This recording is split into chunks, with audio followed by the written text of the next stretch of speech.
Foque. A lusofonia em foco. Bem-vindos a mais um programa em Foque pela Rádio Transforma e pela revista Em Comunidade. Hoje nós temos o prazer de receber o Coronel Carlos Matos Gomes, capitão de Abril, para nos falar sobre a Revolução dos Cravos. Seja muito bem-vindo. Muito obrigado, é um prazer. Espero que a conversa seja interessante para todos aqueles que se dispuserem a participar nela. Da minha parte é sempre com alegria, com felicidade e também com disponibilidade que falo destes assuntos, porque eles fazem parte da nossa história e ajudam-nos a compreender o presente e buscar as lições do passado. Eu quero aproveitar e pedir a você que nos segue, que assiste o nosso canal, que curta esse vídeo, que assista até o final. E compartilhe, subscreva-se no nosso canal. Mais uma vez, seja bem-vindo. Boa tarde, meu caro amigo Carlos Matos Gomes. É com muito prazer que o entrevistamos aqui neste programa em Foque, que tem tido gente excelente, particularmente brasileira, nomeadamente uma grande personalidade índia brasileira, o Ailton Krenak, que recentemente tivemos o prazer de entrevistar, e é também com imenso prazer que o entrevistamos aqui neste programa. Eu acrescentava ainda, tu falaste no 25 de Abril, na ligação do Carlos Matos Gomes ao 25 de Abril, e eu falava também na qualidade de escritor do Carlos Matos Gomes, que é neste momento a vida dele. A vida dele é de escritor e historiador. Excelente escritor, tem romances notáveis particularmente sobre a vida em África e os problemas coloniais e a guerra colonial. É parte importante da vida do Coronel Carlos Matos Gomes neste momento, que não é militar, é um militar já reformado, mas é escritor, historiador. No ativo. É escritor no ativo. E bastante produtivo. E, por acaso, nós temos um programa chamado Livros e Autores. E quem sabe ele seria convidado para falar da sua obra. Temos que fazer. Né? Começámos esse programa há pouco tempo. Vamos falar nisso. Vamos depois falar nisso. Então, eu queria começar perguntando o que motivou o 25 de Abril? O motivo principal do 25 de Abril é a Guerra Colonial. Uma guerra colonial que começou em 1961, que começou já num período em que se havia desenvolvido o movimento descolonizador, que se inicia mais ou menos formalmente com a Conferência de Bandung em 1955. É um movimento do qual o regime de Salazar se coloca à parte, e não só à parte, coloca-se contra, e é essa guerra que se vai iniciar em 61 por opção de Salazar, porque ele foi por várias vezes advertido pelos Estados Unidos, pelos aliados tradicionais de Portugal, os Estados Unidos e a Inglaterra, de que Portugal deveria integrar o seu espaço civilizacional, que é o espaço civilizacional do Ocidente, o espaço civilizacional do Atlântico, e deveria então entrar no processo de descolonização como as outras potências europeias. Há um discurso muito conhecido de John Kennedy, o discurso da sua posse a 20 de janeiro de 1961, em que ele diz claramente que a África não pode continuar a ser vista pelo olhar dos europeus.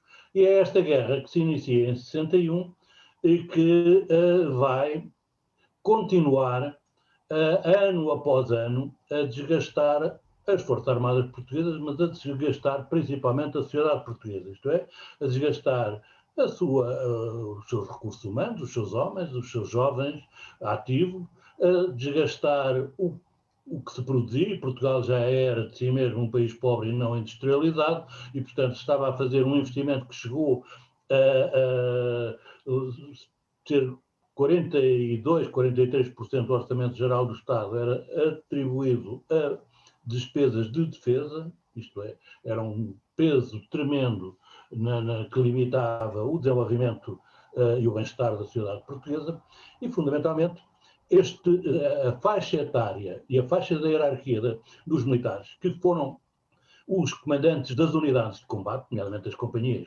capitães e os batalhões, majores e tenentes-coronéis, eles iam sendo sucessivamente, e nós íamos sendo sucessivamente mobilizados para comissões, isto é, eu aos 28 anos na Guiné, quando entrei no 25 de Abril, com 28 anos, eu estava a terminar a terceira comissão. Isto quer dizer que nós, os militares desta faixa, nós não víamos nenhuma solução para a guerra. E as guerras têm que ter soluções políticas, não há guerras eternas. A única guerra eterna, ou quase eterna, e que terminou mal é a Guerra dos 300 anos, que é a Guerra dos Persas, dos romanos e dos persas. Depois há aqui na Europa a Guerra dos 100 anos. Todas estas guerras têm que ter um final, e têm que ter um final visível. E esse final é sempre um final político, isto é, há uma intervenção militar armada, mas depois têm que se estabelecer fórmulas de estabelecer a paz. Por outro lado, aquilo que os militares da minha geração e aqueles que vão estar envolvidos no 25 de Abril sentem é que o regime em si mesmo não dava qualquer resposta política à guerra, nem dava resposta aos militares que lhe perguntavam o que é que o governo, o que é que o regime pretendia deles. E aquilo que nós vamos saber em 1973, e digamos que será a causa próxima do 25 de Abril, é uma declaração do Presidente do Conselho de Ministros, digamos, do Primeiro-Ministro português, Marcelo Caetano, que diz ao general mais qualificado, mais condecorado e que estava no teatro de operações mais violento, que é o general Spínola, que estava na Guiné. Então o primeiro-ministro diz-lhe: eu, senhor general, prefiro uma derrota com dignidade a negociar com terroristas. Ora bem, nós os militares não sabemos o que são derrotas com dignidade. Não há derrotas e há vitórias. E a questão é que nós percebemos, em 1973, que o regime se preparava para fazer dos militares novamente o bode expiatório das suas incapacidades. Isto é, fazer dos militares portugueses o mesmo que tinha feito na Índia, abandonando-os sem meios para combater. E é a partir do verão de 1973, quando nós sabemos que era essa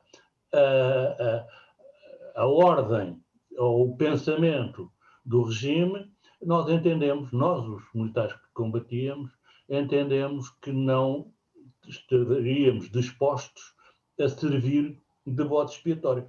E por outro lado sabíamos também, e tínhamos uma ligação muito forte com a sociedade portuguesa, na medida em que havia 250 mil portugueses em serviço militar. Portugal era a segunda maior, o segundo Estado em todo o mundo mais militarizado a seguir Israel. E isto quer dizer que nós tínhamos uma ligação muito forte e muito natural com a sociedade portuguesa e sabíamos o que os portugueses pensavam da guerra, sabíamos o que os jovens que eram recrutados para as Forças Armadas pensavam da guerra e pensavam da África. A África não era a nossa pátria. E portanto, estávamos ali a cumprir uma missão que tinha que ter um fim. E esta, não havendo resposta para este impasse, foi necessário derrubar o regime para acabar com a guerra.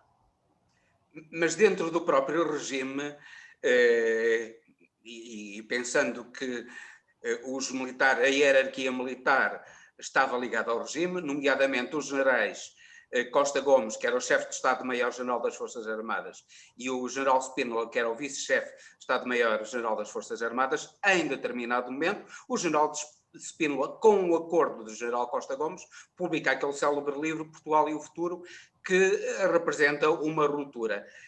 Que ligação teve esse livro ao chamado Movimento dos Capitães, de que o senhor fez parte? O 25 de Abril resulta de uma conspiração dentro do regime. A partir do verão de 73, todo o regime está em conspiração.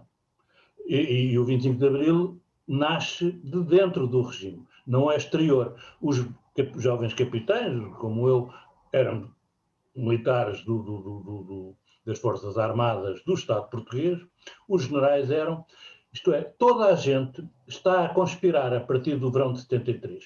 Os capitães conspiravam entre si, os generais conspiravam entre si, o general Spínola conspirava com o general Costa Gomes para editarem o livro e conspiravam os dois contra Marcelo Caetano. Marcelo Caetano conspirava com os seus ministros mais fiéis contra o Presidente da República, Américo Tomás. Américo Tomás conspirava com os ministros militares contra os outros generais. O general Cousa da Reaga conspirava e tentava intervir neste processo, isto é, a partir do verão de 73, todo o regime está em conspiração. E estando todo o regime em conspiração, há dois grupos que fazem uma aliança tática, que é o grupo chamado dos capitães, que é o grupo ao qual eu pertenço, e é o grupo dos spinolistas. Isso é uma aliança tática que vai dar origem ao programa do Movimento das Forças Armadas.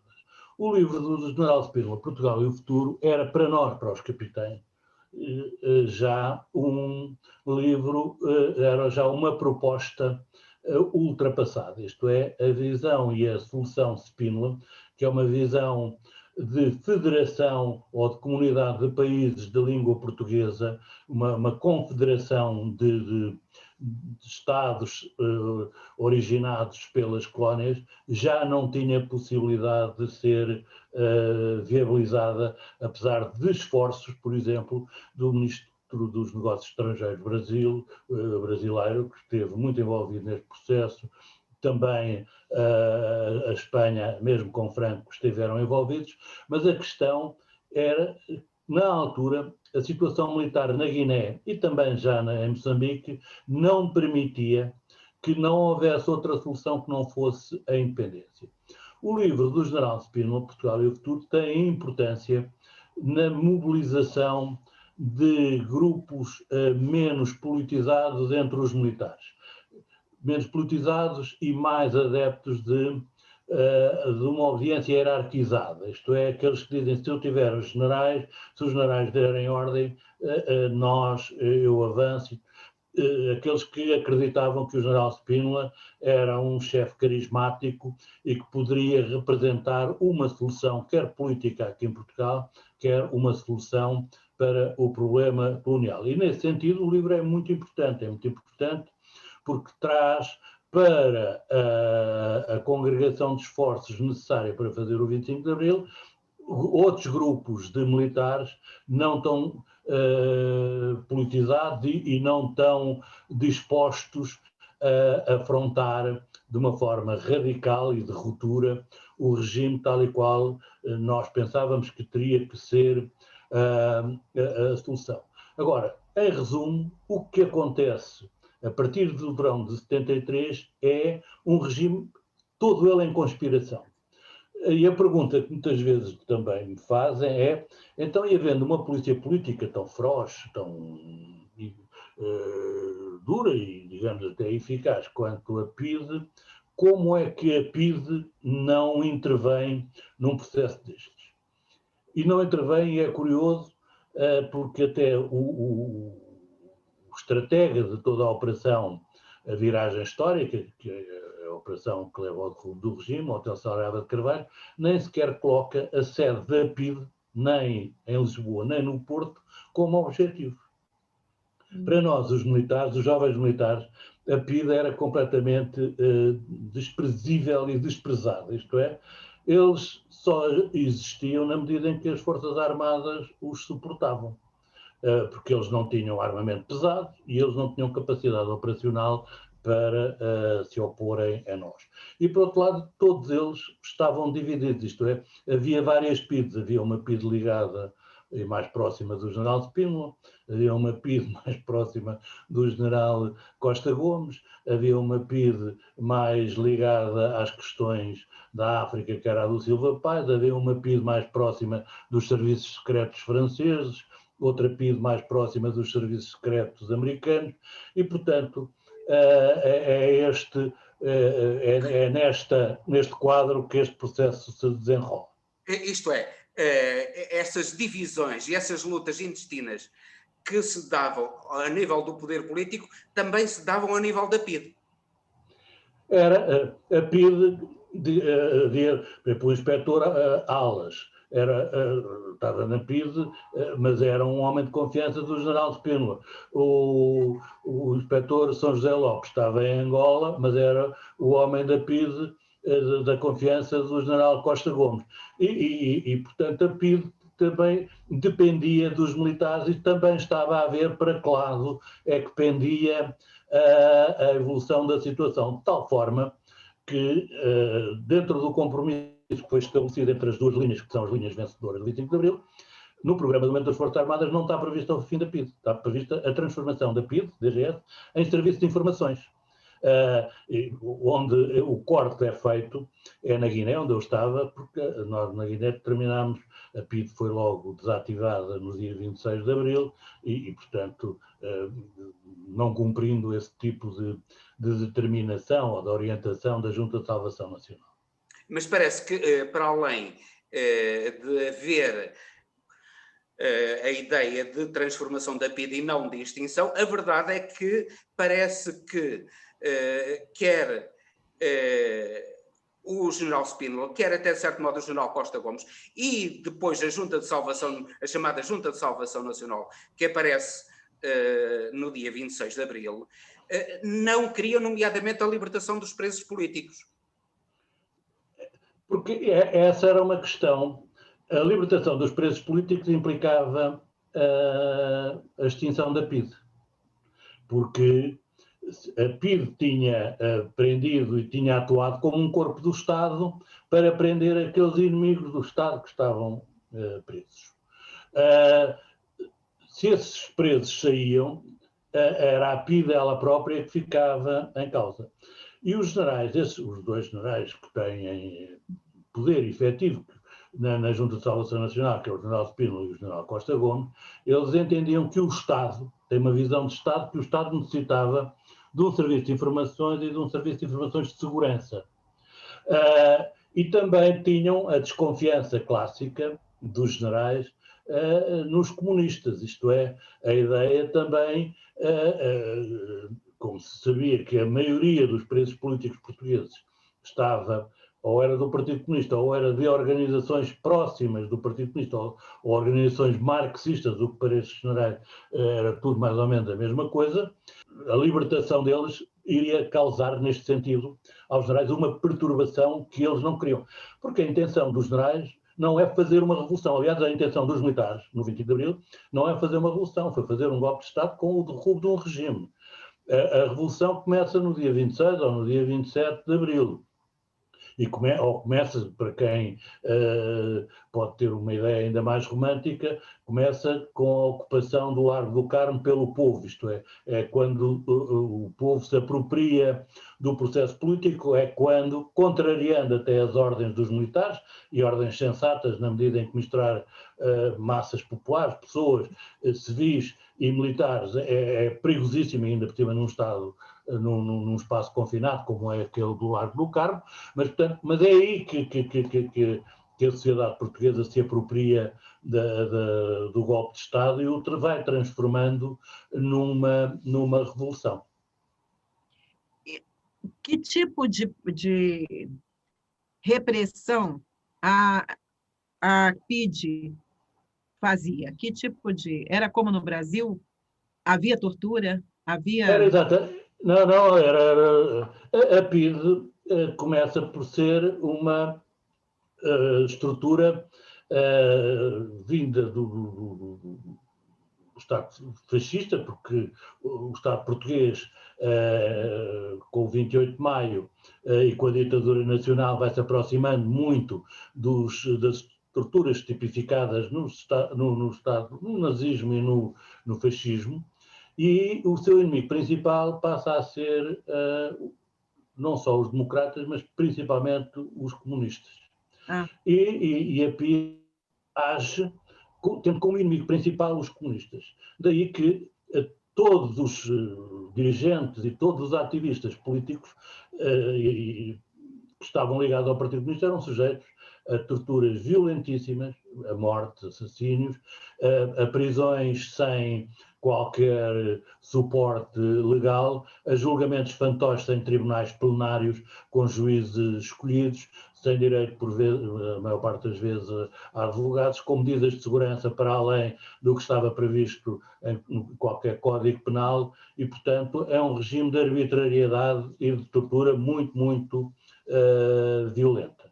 E tem depois uma outra componente. Quando começa a guerra, a partir de 61, a PIDE age como uma polícia de informações antiterroristas, tomando como terroristas todos os guerrilheiros.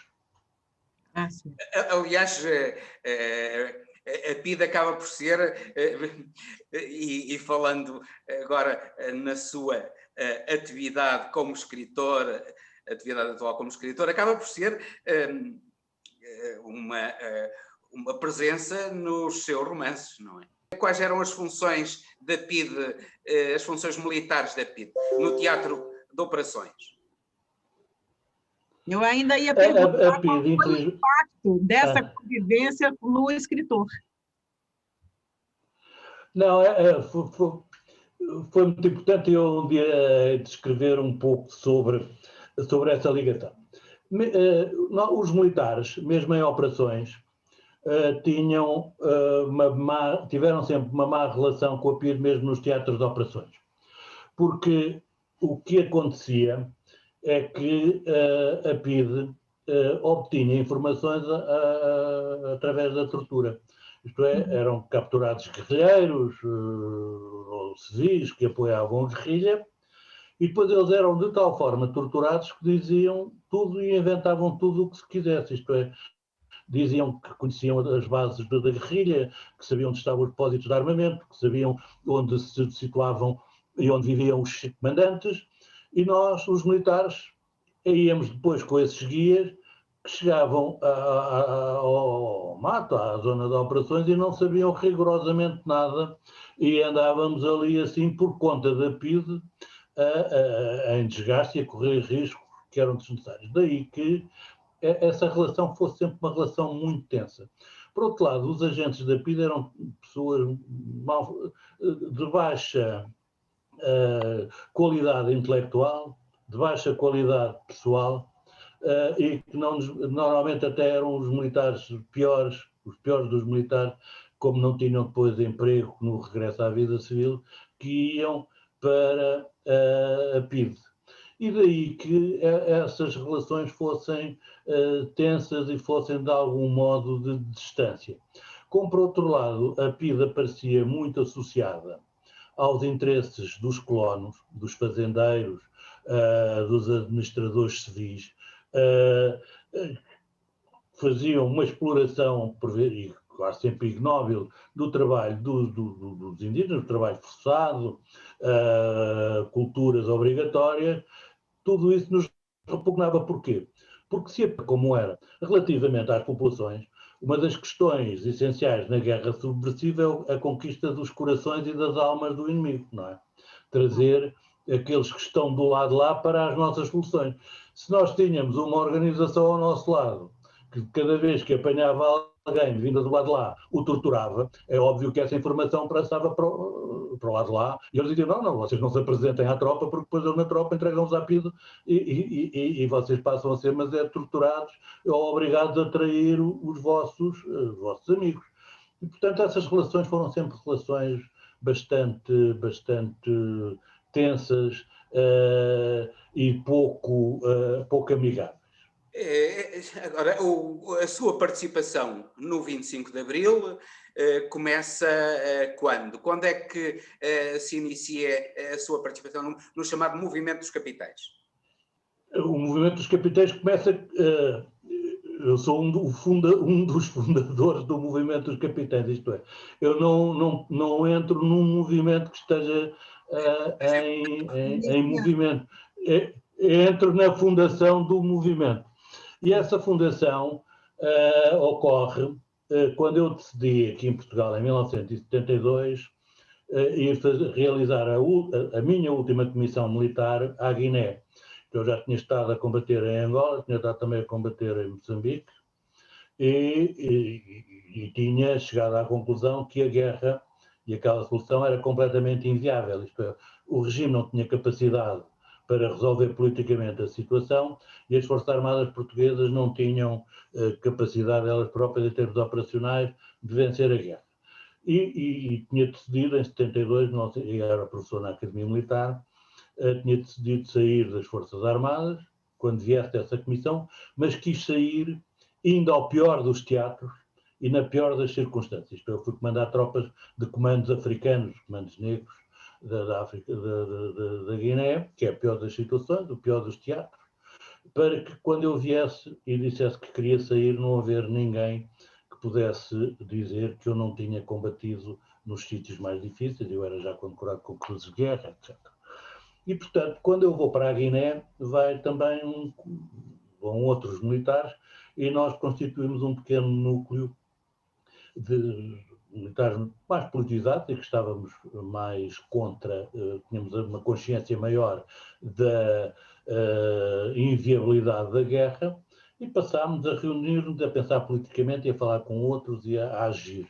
E quando surgem os primeiros decretos, aqueles decretos das promoções, se fala, nós aproveitámos essa oportunidade para alargar o nosso espaço de manobra, os nossos amigos, e é quando se cria a primeira comissão coordenadora dos capitães que se constitui em Portugal, em agosto de 1973, e produzimos uma carta pública e um documento coletivo assinado por 40 capitães, entre os quais o Fernando Salgueiro Maia, o Hotel Saraiva de Carvalho e outros, e que enviámos ao Presidente da República, ao Presidente do Conselho de Ministros, ao Ministro da Defesa e ao Ministro da Educação, dizendo que nós não concordávamos com aquela solução, queríamos uma solução política para a guerra e, portanto, estávamos dispostos a exigir isso do governo, das nossas autoridades, etc. Isto basicamente não, isto é, na essência, uma manifestação coletiva que era punida pelo Código de Justiça Militar. Isto é, os militares não podem fazer assoadas, não é? Não podem fazer manifestações coletivas. E nós tínhamos entrado claramente no confronto disciplinar e criminal e, portanto, já tínhamos posto então à prova e encostado à parede desde o Presidente da República até ao Governo. Esta é a primeira manifestação coletiva do movimento dos capitães. E, portanto, é a partir daí que as coisas depois se desenvolvem. Nós passámos também a ter ligação com o movimento que, entretanto, também se organizou aqui em Lisboa e depois a seguir todos estes contactos foram evoluindo até dar o 25 de abril de 1974. Eu queria saber uma coisa. Como é que foi a repercussão de imediato nas ex-colônias? Como é que eles sentiram? A reação foi diferente nas 3 colónias onde havia guerra. Na Guiné havia muito poucos colonos, havia cerca de 5.000. E, portanto, tinham uma importância relativa na medida em que muitos deles eram funcionários públicos, portanto, ligados ao aparelho do Estado, e não teriam grande problema. Havia depois algumas grandes casas de comércio, porque a Guiné era praticamente uma propriedade da Casa Gouveia, da CUF. Na Guiné exportava ou explorava-se fundamentalmente madeiras, caju, amendoim, e portanto era isso que era exportado. E peixe um pouco, e coconote. E, portanto, na Guiné, a comunidade dos colonos não teve grande problema em aceitar o 25 de Abril. Alguns ficaram lá, mas a grande maioria regressou aqui a Portugal, até porque não tinha propriedades lá. A outra situação é a situação de Moçambique. Moçambique tinha uma situação que o pai do atual Presidente da República, foi Governador-Geral, o Dr. Baltasar Rebelo de Sousa, definia da seguinte maneira. Moçambique é uma cidade tão estranha em que aquele que tudo devia mandar, o Governador-Geral, não manda em nada. O general, que é o comandante-chefe que devia mandar na tropa, não comanda. E quem não devia nem mandar, nem comandar, é quem tudo manda e tudo comanda, que é o engenheiro Jorge Jardim. Era uma figura muito forte em Moçambique, mas era um homem muito influente. E daí que Jorge Jardim estava já do antecedente, dentro da teoria geral da conspiração que eu referi, ele estava a conspirar para conseguir uma aliança com os sul-africanos e uma aliança também conduzida através do presidente Kenneth Kaunda da Zâmbia para negociar uma independência parcial com a Frelimo. E, portanto, a ideia que havia digamos, o chamado Projeto Lusaka, que é o projeto de Jorge Jardim, que era a parte, metade, o sul de Moçambique, seria para os brancos que fariam uma aliança com a África do Sul, e o norte daria origem a um outro país que seria entregue à gestão da Frelimo. Quando se dá o 25 de Abril, a situação aí já não é possível, e então há divisões tremendas dentro da sociedade branca moçambicana. Há os que entendem que Moçambique deve ser uma nação branca, tipo a apartheid, que é a visão um bocado mesquitela aqui da União Nacional e que dá origem a uma revolta que é a revolta do 7 de setembro. Há o grupo do engenheiro Jardim, que pretende fazer a ligação de uma parte do Sul com os sul-africanos, e há a ideia dos militares que a única solução que existe é negociar com quem fez a guerra contra nós. Que, aliás, foi a solução que foi logo decidida na Guiné, onde eu estava, foi negociar com o PAGC, declarar um cessar-fogo unilateral e depois negociar com o PAGC. E esta era a única solução, senão nunca mais haveria paz em Moçambique. Isto é, haveria uma situação caótica. E, portanto, essa é outra situação que é de Moçambique. E a de Angola é ainda uma outra mais complexa, na medida em que há 3 movimentos, e há movimentos de colonos que pretendem, depois do 25 de Abril, declarar uma independência também unilateral. E é em Angola que os casos são mais dramáticos, porque há partes dos colonos que pretendem ficar, há outros que pretendem ir para a África do Sul, há outros que vão aderir à UNITA em grande quantidade, e, portanto, há uma guerra civil muito violenta em Angola. No Brasil, pouco se falava, porque na época a gente estava em plena ditadura militar, então o movimento não foi assim muito bem recebido, não é? A gente não tinha muita informação. Mas eu queria ainda te perguntar se havia esse braço da PIDE também nas colônias, principalmente na África. Havia isso? Havia a PIDE na África, era o Serviço de Informações Militares. Era a PIDE que mas era tinha repressora agentes. ao ponto de torturar, de fazer essas coisas? Sim. A PIDE em África tinha agentes infiltrados, tinha unidades militares próprias, que eram designados os flechas, que eram antigos guerrilheiros e pisteiros que a PIDE treinou como forças de chamada falsa bandeira, que podiam ser utilizadas em operações fazendo de conta que eram guerrilheiros, portanto os flechas, e a PIDE era até gestora das grandes prisões, onde eram internados os guerrilheiros, os chefes, os políticos dissidentes, aqueles que eram capturados, eram internados, quer em Moçambique, quer em Angola, eram internados em prisões muito violentas, a cargo tão violentas que a Cruz Vermelha Internacional classificou a prisão de Machava, em Moçambique, como, na altura, nos anos 60, a prisão mais violenta em toda a África. E era a prisão gerida pela PIDE.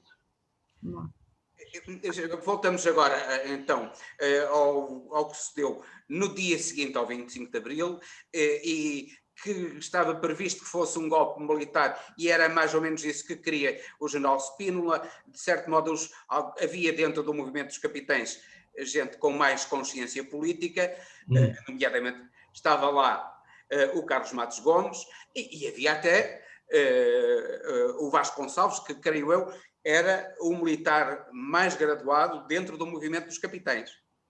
Não, o Vasco Gonçalves era. Mas a grande questão que vai determinar o futuro da Revolução é, mais uma vez, a questão colonial. Isto é, a versão do general Spínola, portanto, as duas linhas que existem, elas vão se cindir logo no dia 26. A versão do general Spínola era da comunidade e era de realizar um referendo em Portugal e nas colónias para os portugueses, quer aqui, quer em África, se pronunciarem pacatamente, civilizadamente, pacificamente, sobre o seu destino. Nós, na Guiné, abortámos no dia 26 esta visão lírica e inviável do general Spínola, porque nós, no dia 26 de Abril, na Guiné, ao contrário das determinações da Junta de Salvação Nacional, prendemos o governador, e isso era contra as determinações da Junta, na medida em que os governadores deveriam ser demitidos e enviados para aqui, e o governo ficava a cargo do secretário-geral do governo. Nós nomeámos um militar dos nossos, como encarregado do governo. Nós prendemos o comandante-chefe, também contrariamente às determinações da Junta, que determinava que os generais deveriam continuar nos seus comandos. Nós extinguimos a PIDE logo no dia 26 e nós, no dia 26, declaramos um cessar-fogo unilateral e estabelecemos contactos com o PAGC, isto é, no dia 26 de Abril, a Guiné tinha determinado um caminho que marcou toda a descolonização, isto é, o programa que o general Spínola tinha para a descolonização ficou no dia 26 na Guiné. E portanto, é por isso que o general Spínola manda para a Guiné um homem de grande confiança, o general Fabião, mas já o processo já era irreversível, isto é, os movimentos de libertação já sabiam que aquilo que aconteceu na Guiné era aquilo que ia acontecer em Angola e em Moçambique, isto é, que os militares iam negociar com os movimentos armados que tinham feito a guerra. Para nós na Guiné, e eu que tinha estado nos três teatros, não fazia nenhuma ideia, quer dizer, não fazia nenhum sentido imaginar, após 11 anos de guerra, fazer num território que estava em conflito, ou em territórios que estavam em absoluto conflito, em conflito muito violento, fazer uma consulta popular. Mais ainda, nas colónias, apenas os europeus ou os assimilados estavam registados. O resto da população, os milhões de negros, dos indígenas, não estavam registados. Isto é, como é que se fazia um referendo numa situação desta? Isso não era possível, não era viável, e é esse conflito que vai levar à renúncia do general Spínola em setembro de 1974. Entretanto, mas também um movimento popular, porque começou logo ali uma clara fratura, nomeadamente com o primeiro-ministro Palma Carlos, que era um homem, era um democrata, conservador, era um indivíduo ligado à maçonaria, de certo modo parece que foi indicado mesmo pela maçonaria para o cargo de primeiro-ministro, para além da competência dele como jurista, um jurista notável, mas era um indivíduo de pensamento conservador. Ora, a realidade política ultrapassou não só o general Spínola, mas o próprio Palma Carlos, e de certo modo até a pessoa que mais ligada estava ao Palma Carlos, que era o Sá Carneiro. As movimentações políticas ultrapassaram isso tudo. Como é que isso aconteceu? Aconteceu de uma forma relativamente, do meu ponto de vista, simples e fácil de explicar. A sociedade portuguesa não queria a guerra. E, portanto, os políticos o que percebem é que não podem ir contra este sentimento popular, que é vamos acabar com a guerra. Porque essa é a primeira questão que se coloca no dia 25. Essa questão é uma questão colocada logo ao Fernando Salgueiro Maia, colocada a todos os militares, o que é que vai acontecer com a guerra? Porque essa é que era a questão. E a partir daí, toda a política é condicionada pelo fenómeno da guerra e pela questão da descolonização.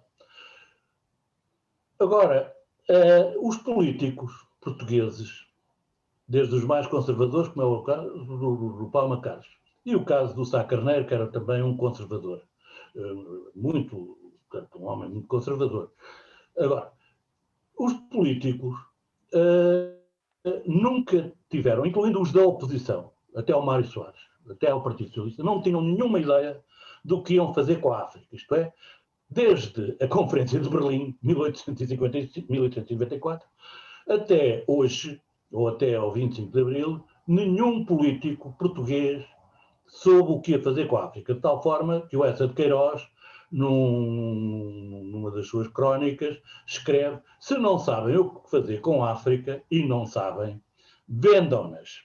E depois diz assim: vendam-nas não, deem-nas. A questão que a África foi vista sempre como um local de degredo. Havia em África, em 1961, 80 mil europeus. Na África do Sul havia 3 milhões e 500 mil, isto para termos a ideia das dimensões. O Estado português, da monarquia, da Primeira República, da ditadura e depois do Estado Novo, nunca soube o que fazer da África. E, portanto, concessionou Moçambique pelas companhias majestáticas e concessionou Angola às grandes explorações mineiras, como é o caso da Diamante, que era uma subsidiária da De Beers, a sul-africana e a inglesa. E a Guiné era uma propriedade da CUF. Portanto, o Estado português nunca, e os políticos portugueses, nunca tiveram uma ideia para a África. E, portanto, a descolonização foi uma responsabilidade absoluta e total dos militares que fizeram o 25 de Abril. O Dr. Sá Carneiro não fazia a mais pequena ideia do que queria para a África, como não fazia, nem o Dr. Mário Soares fazia. E então o Palma Carlos, coitado, não fazia ideia de nada. Portanto, a questão, e todos eles o que tinham, e claramente como políticos, era isto. São castanhas dentro do lume. Isto, a África e a descolonização. E todos eles estavam a pensar nas suas carreiras políticas e, portanto, nenhum deles quis queimar os dedos com a descolonização. E é por isso que a descolonização é da responsabilidade exclusiva dos militares. Por vezes surgem aí palermices mal intencionadas, dizendo que o Mário Soares andou a vender a pátria. Não, ele não andou a vender pátria nenhuma. Primeiro, a pátria não tinha colónias, nunca teve. E depois, em segundo lugar, a descolonização não foi uma responsabilidade do Dr. Mário Soares, como também não foi de nenhum dos outros políticos. Também não foi... Se há um político responsável pela descolonização, é o Dr. Salazar, que nunca pôs os pés em África. Portanto, é o desprezo que os políticos portugueses têm, durante toda a história, até o 25 de Abril, por África, de tal forma que o primeiro-ministro, que é primeiro-ministro desde 1932 até 1968, nunca pôs os pés numa colónia. E, portanto, a descolonização é uma responsabilidade do movimento das Forças Armadas, do movimento dos capitães e dos capitães do grupo que estava mais politizado e do grupo que estava em ruptura e que entrou em ruptura com o general Spínola, que também apresenta uma solução de completa inviabilidade.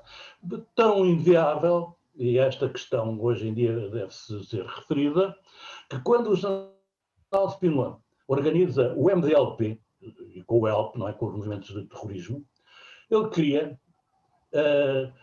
em Madrid, no MDLP, um Ministério do Ultramar, que é uma coisa completamente absurda, onde está este ajudante o Pacheco de Amorim e o Júdice eram da Comissão Política, e tem um Ministério do Ultramar, cujo ministro era o Santos e Castro, o Fernando Santos e Castro. Isto é de louco. E, portanto, a questão é que este grupo, que eu num dos romances digo, eram os doidos do Império. E, portanto, houve necessidade de serem os jovens militares, e alguns mais não tão jovens quanto isso, como é o caso do Mel Antunes, de perceberem a situação política que se vivia naquele momento e que não permitia estas fantasias imperiais. O fato é que o movimento acabou fazendo Portugal dar um salto qualitativo, não é? Impressionante. Vocês não tinham essa dimensão do quanto isso seria significativo, não é? Quando é que isso começou a ser percebido? Nós começamos a perceber, eu entendo que após o 25 de Abril há duas personagens aqui em Portugal que percebem o ar do tempo, os ventos do tempo. Percebem o ambiente. O general Costa Gomes percebia qual era o papel de Portugal na Europa e o papel de Portugal na relação com as potências atlânticas e o que é que Portugal, devia fazer para se integrar. É por isso que ele entra no chamado golpe do Botelho Munido em 1961, que é o golpe que marca a ruptura entre a modernização de Portugal no pós-Segunda Guerra, a integração no seu espaço civilizacional e o salazarismo e o ruralismo e a mesquinhez do salazarismo. Ganhou o salazarismo e perdemos 11 anos. Mas Costa Gomes sabe exatamente. Para o general Costa Gomes, o 25 de Abril chega 13 anos atrasado. Não é? O 25 de Abril era para ser em 1961. E outro homem que percebe, outra personagem que percebe o ar do tempo, os ventos, é o Hotel Saraiva de Carvalho. O Hotel Saraiva de Carvalho é o único dos políticos que percebe a energia que o povo tem. E é ele que vai dar essa liberdade ao povo. Dizer, organizem-se, façam, ocupem, andem para diante, encontrem soluções. Todos os outros querem um estado de ordens. Toda a gente queria fazer que o 25 de Abril fosse mudar a mobília de um prédio, de um apartamento, mas sem desarrumar nada. Ora, isto é uma contradição. O hotel percebe, é a personagem que diz, não, o povo é que tem energia e vai procurar as suas soluções. E é isto que permite esse salto que muito bem referiu, de rapidamente se reorganizar a sociedade, se reorganizar as autarquias, as juntas de freguesia, as comissões de moradores, as comissões de bairro, as comissões de fábrica, as comissões de trabalhadores, a ocupação dos grandes empórios industriais, a busca de soluções, a exigência de saúde, de trabalho, de educação, etc. É isso que o hotel percebe e deixa e apoia e dá esse respaldo militar a esse movimento. O resto A partir daí, entramos sempre num processo de travagem. É o medo das elites relativamente à energia do povo, daqueles que vão à procura de melhorar o seu destino.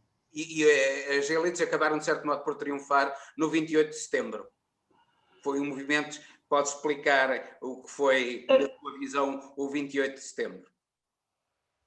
O 28 de setembro é o primeiro momento. O 28 de setembro é o primeiro conflito das burguesias nacionais. Não é sequer de uma elite. É dos detentores do poder que percebem que estão a perder o controle da máquina. Isto é, quando há o 25 de Abril e surgem aquelas 6 figuras um pouco sinistras da Junta de Salvação Nacional na televisão, albarbeados, escuros, etc. Os detentores do poder, as 8 famílias que aqui em Portugal mandavam os donos disto tudo, ficam relativamente descansados, porque o Spínola dava-lhes desse descanso, tinha ligações relativamente fortes ao Champalimaud, à elite económica e financeira. O Costa Gomes tinha ligações relativamente fortes com os colónios de Angola e com a riqueza que estas empresas e estes grupos tinham em Angola. E, portanto, eles não ficam muito assustados, dizem, bom, o Spínola toma conta da tropa, o Costa Gomes toma conta da PIDE e a PIDE toma conta dos trabalhadores e as coisas vão ficar mais ou menos assim e passamos a apresentar um regime de cara lavada na Europa e passamos a fazer uns negócios, etc. A questão coloca-se quando o primeiro-ministro, já na altura o Vasco Gonçalves, ainda a propósito da descolonização, é alterada um artigo da Constituição 33, não é? Que é o artigo 7º, que dizia que Portugal era único e indivisível, etc. Isto para permitir as negociações com o movimento de libertação, e começa a haver a agitação social que é normal.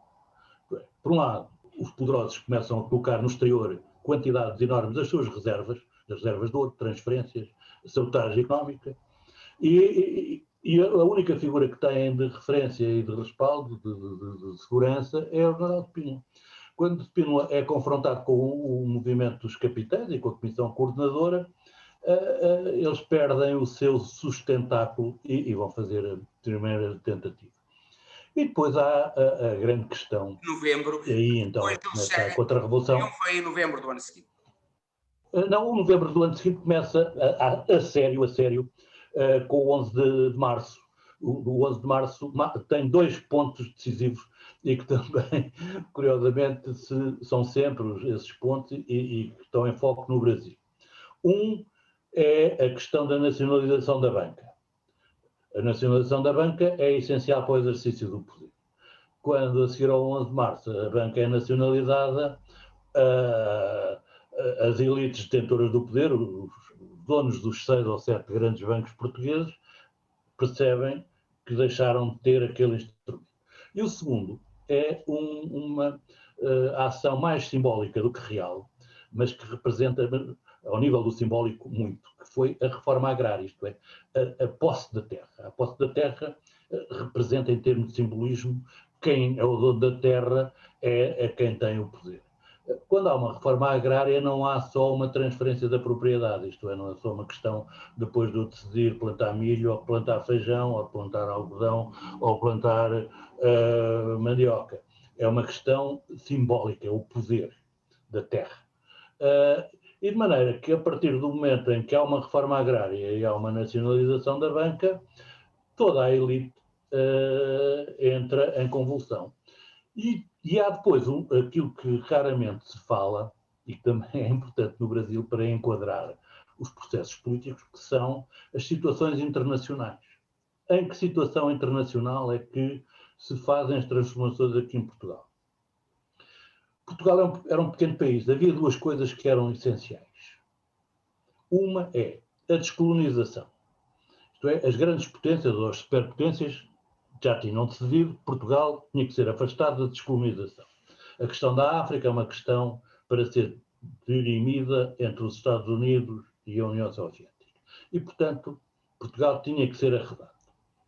E a outra questão era a revolução em Portugal não pode assustar os franquistas. Isto é, era necessário, a Espanha, que era a última das ditaduras europeias, mas era também já uma potência industrial importante na Europa.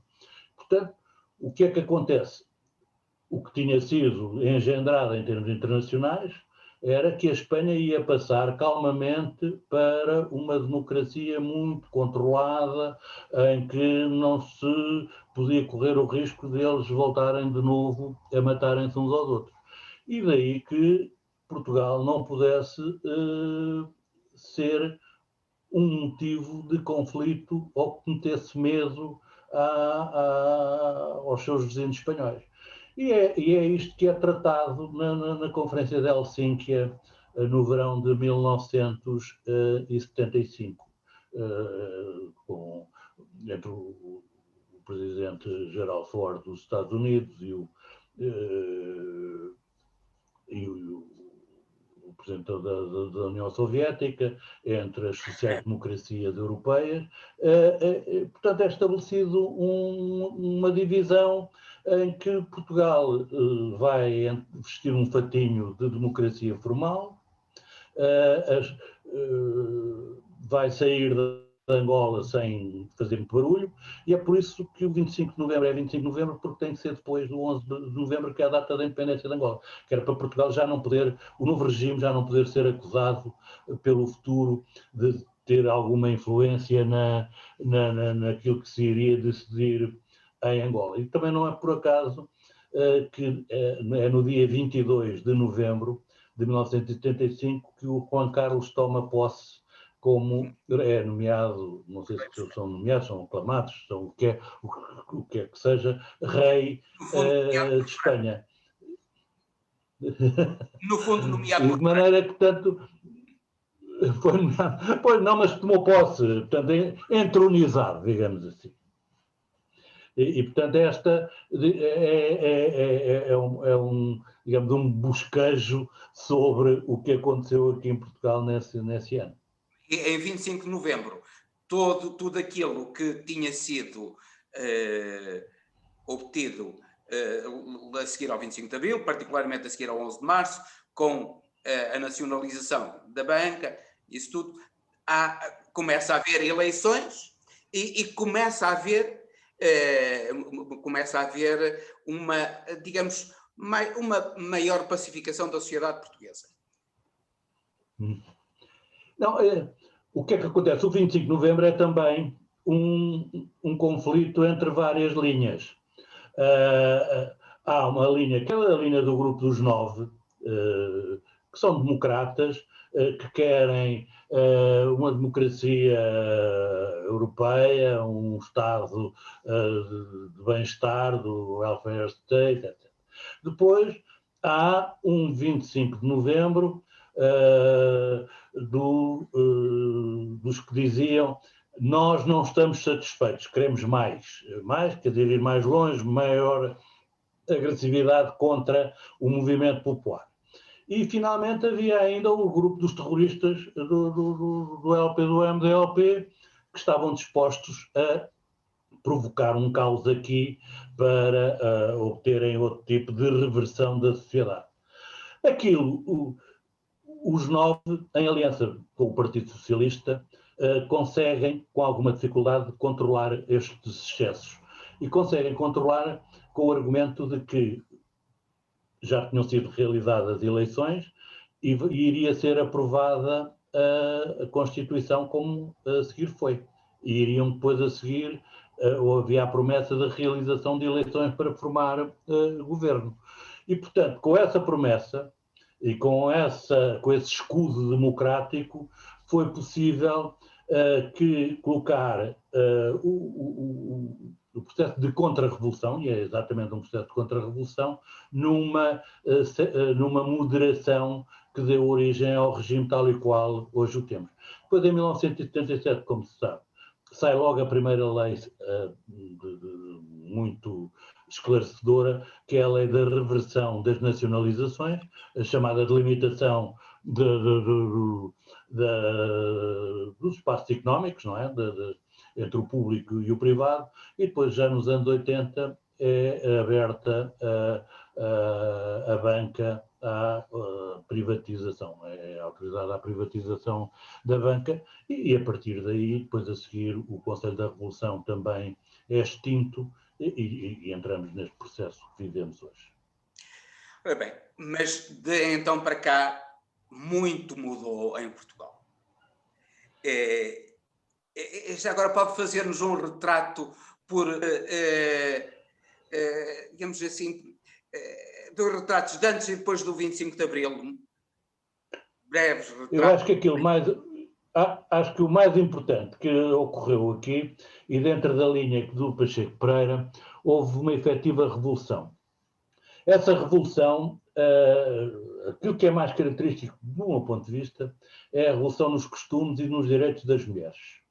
Essa é a parte mais forte e mais significativa. Isto é, as mulheres portuguesas, até 1974, podiam ser mortas se apanhadas em flagrante delito de adultério, quer dizer, não podiam ter um passaporte individualizado, não podiam ter a carta, não podiam ir para o estrangeiro, não podiam exercer determinado tipo de profissões. Portanto, do meu ponto de vista, aquilo que há mais marcante logo é a entrada das mulheres na política, na ação social, no movimento popular. Isso é que é para mim logo a primeira grande questão. Julgo que são também as mulheres e a proporção das mulheres que se fazem ou que se realizam os grandes avanços na área do social, nomeadamente o direito da maternidade, o direito à sexualidade e mais ainda o direito à saúde, isto é, até para os seus filhos, e portanto são elas as grandes dinamizadoras do Serviço Nacional de Saúde, são elas as grandes dinamizadoras da assistência social, e são elas, até porque elas entram em grande quantidade para a área do social, para a área da justiça, para a área da saúde, que curiosamente hoje tem mais de 50% da população é feminina, e são elas que transportam esta revolução social para a modernidade. Eu acho muito mais importante este impulso que elas deram em termos sociais do que, por exemplo, andar a contar quantas executivas estão no Conselho de Administração daquilo, daquilo. Não. O que as mulheres fizeram foi arrastar a sociedade de modo a ela corresponder à sua libertação individual, familiar, e à dos seus filhos, aos direitos nesse aspecto. São elas também que influem, também do meu ponto de vista, significativamente na área da habitação. Nós, no 25 de Abril, e isto mais uma vez deve-se ao hotel, as comissões de bairro, as comissões de trabalhadores, e nós tínhamos aqui populações a viver em bairros da Lata em situações dificílimas. Quem aparecia nas comissões de moradores eram mulheres. Elas tomaram conta das zonas mais difíceis, apareciam as mulheres à frente das lutas sociais e das lutas populares. E esta, para mim, é a grande revolução. É uma revolução que eu senti pouco, porque o meu pai, a minha mãe, era uma mulher liberta, tinha nascido nos Estados Unidos, tinha vindo aqui para Portugal, a minha avó era uma mulher, tinha atravessado os Estados Unidos aos 18 anos. Bom, nunca me constrangeram, nem me confinaram, nunca, portanto eu tive sempre uma relação com as mulheres muito aberta. Mas sabia que não era assim. E tenho duas irmãs que também foram educadas de uma forma muito livre e sem esse aperto. Mas não era de modo nenhum assim.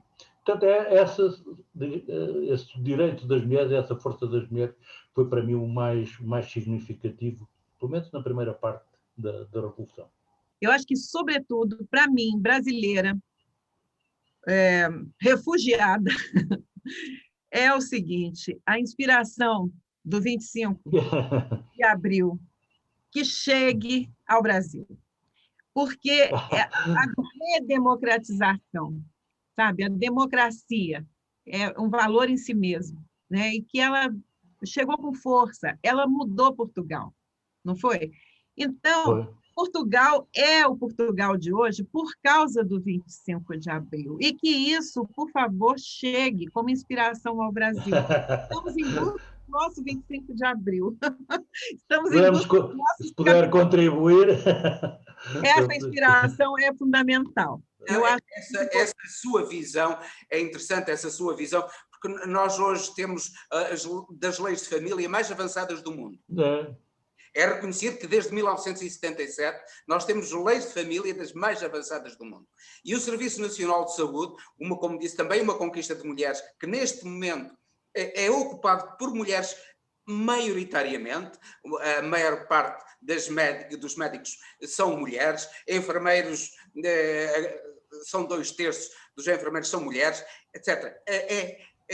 A presença da mulher na sociedade portuguesa é notável. Mas eu gostava também, há algo de muito importante na sociedade portuguesa que eu acho que é de ressaltar, e é uma conquista muito importante, que é o poder local, que transformou hoje quem conheceu as cidades, vilas e aldeias de Portugal, e as conhece agora, e vê que não tem nada a ver. Eu ainda hoje estive em Chaves. Chaves era uma cidade pequena, triste, uma cidade linda, agradável, agradabilíssima. E assim temos vilas e aldeias em Portugal de uma beleza enorme, com tudo bem arrumadinho, com museus, com uma recuperação até do património bastante grande. E isso deve-se também ao poder autárquico, não acha? Não sou assim um grande adepto reconheço essa evolução, mas reconheço também que nós temos uma... eu não diria que é uma falha, mas é uma limitação histórica do caciquismo. O poder autárquico permitiu o melhor e o pior. Do pior que o poder autárquico produziu foi o movimento de desertificação do interior e a ocupação do litoral. Isto é, esse movimento, os chamados planos diretores municipais, os planos de reordenamento permitiram a valorização tremenda dos terrenos junto ao litoral, enriquecimento como nunca aconteceu aqui em Portugal. Por outro lado, essa beleza, eu entendo que havia trabalhos essenciais, claramente, na área do saneamento, na área da produção de serviços como saúde, assistência, etc, etc. Mas o que também se fez muito foi muita obra de fachada. Eu entendo que nós, no poder local, deveria estar neste momento a fazer uma translação para outro tipo de atividades, de atividades não já de fachada, de obra pública. Eu, quando ouço um candidato a autarca dizer eu vou fazer obra, digo-se assim, já estamos a meter-nos a mão no bolso e a fazer qualquer coisa que não vai ser necessário. Eu vivo aqui em Oeiras, ainda agora no 25 de Abril, o presidente daqui, o Isaltino, foi fazer um obelisco com 40 ou 50 metros de altura para pôr nomes de escritores. Era importante ele apoiar os escritores e apoiar a literatura.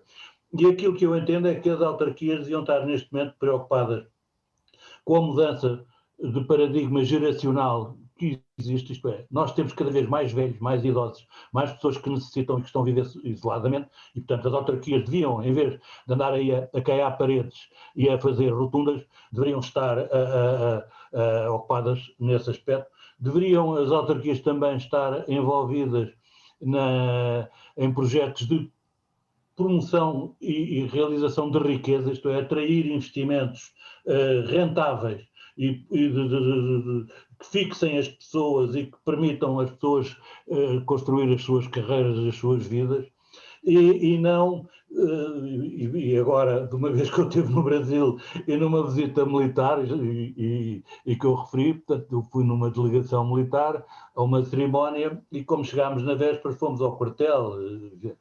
E então andava toda aquela gente em atividade de preparação da cerimónia. Eu falei com um camarada meu, brasileiro, eu na altura devia ser major ou tenente-coronel, disse, então, como é que vocês orientam aqui os vossos soldados para estas coisas? Ele disse, isto quando há cerimónia é muito simples. Tudo o que mexe é para fazer continência e tudo o que é parede é para caiar. De maneira, portanto, tudo o que eram paredes mandavam caiar e tudo o que mexesse fazia-se uma continência. Os autarcas portugueses andam um pouco ainda estão um pouco nessa fase. Quando chegam às eleições, tudo o que é parede ou rotunda é para pintar. E tudo o que é onde há gente é para ir assinar e ganhar uns votos. Mas entendo que o poder local é essencial e tem que ser melhorado, não é? E tem que ser aprofundado e os cidadãos têm que ser mais exigentes. Claro. Os cidadãos também têm de ser mais exigentes. Infelizmente. Mais exigente. A sociedade portuguesa há muita gente que quer tudo feito e fazer os próprios não pretendem. Então, mas o que foi mais importante é que tiraram, não é, um poder ditatorial e, enfim, a democracia dá trabalho, ela é construída no dia a dia, ela é trabalhosa mesmo, claro. É lenta, exige um engajamento, exige consciência, não é? De classe, exige e participação. Participação popular muito importante. Ela não se restringe ao voto, não é? E é isso que eu acho que é o grande legado que Portugal deixa para o mundo. Eu gostaria que o senhor encerrasse para nós, porque nós estamos já ao fim. E qual é a sua principal... qual é o grande presente do 25 de abril, fora as mulheres? Porque eu me sinto amplamente contemplada nessa... Não, agora, o grande presente... Não. O grande presente é o chamado... para a população, direito... de modo geral. O crescimento que foi mais significativo foi educação, o que o senhor achou? O direito à palavra. O que há de mais importante, o direito à palavra. Claro. Entendendo o direito à palavra como o direito à participação. Porque, digamos, a gênese da liberdade é isto.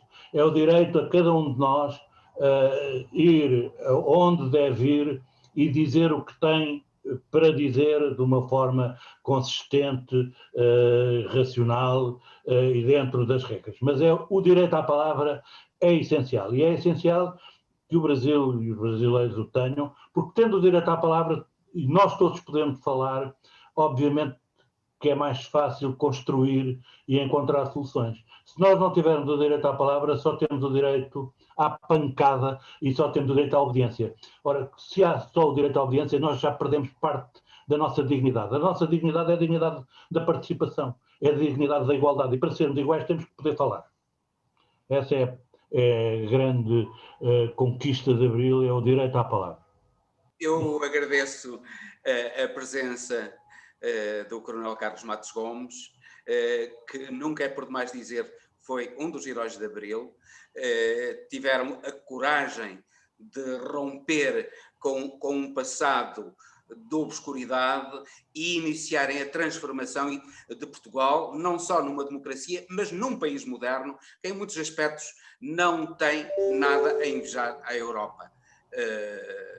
Nomeadamente nós temos, no que toca à saúde, e é uma grande conquista de Abril, o Serviço Nacional de Saúde é um dos melhores a nível mundial. E nós passamos também, por exemplo, um dos índices de desenvolvimento de um país mais referenciados por todas as organizações, é a taxa de mortalidade infantil. E nós passamos de uma taxa de mortalidade infantil que era a maior da Europa, passamos para a mais baixa da Europa.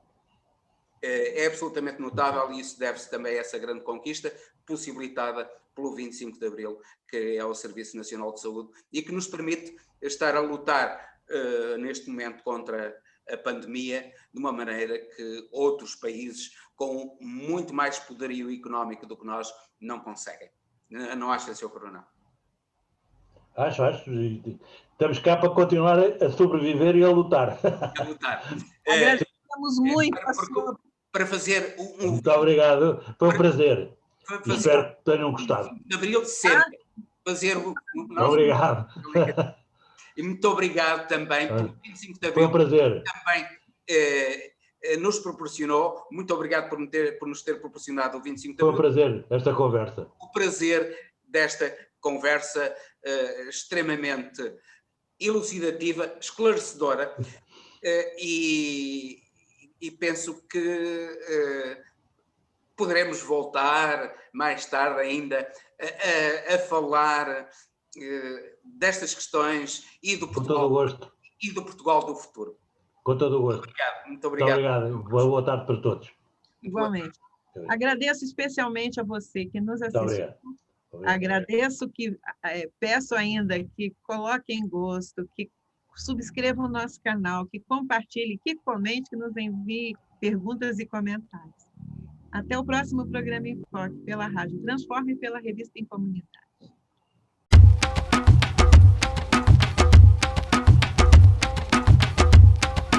Em Foque. A lusofonia em foco.